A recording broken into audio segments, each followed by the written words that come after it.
odigli fantastičnu sezonu i na putu do titule pobedili i Efes i Fenerbahče i ekipu Galatasaraja, naravno Efes u finalu u onim nezaboravnim utakmicama. Pre početka utakmice, kao i uvek, ostavit ću vas da uživate malo u atmosferi Udruženog Pionira.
Teren, fantastična atmosfera, ponovo u dvorani Pionir.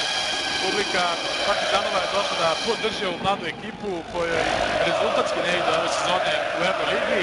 Što se tiče sudijske trojke na ovom meču, tu je, možemo da kažemo, legendarni Luigi Gigi Lamonica. Pored njega sudi još Gianluca Mattioli i Ukrajinac Sergej Zaščuk. Oni će voditi ovu utakmicu u dvorani Pionir. Startne postave u ekipu Partizana Leo Westerman, zatim Milosavljević, Lučić, Musli i Drew Gordon. Sa druge strane Gerals, zatim Serka Četin, Gašper Vidmar, Patrik Christopher i Damir Markota. Čeka se podbacivanje, nadamo se dobro utakmice. Ekipa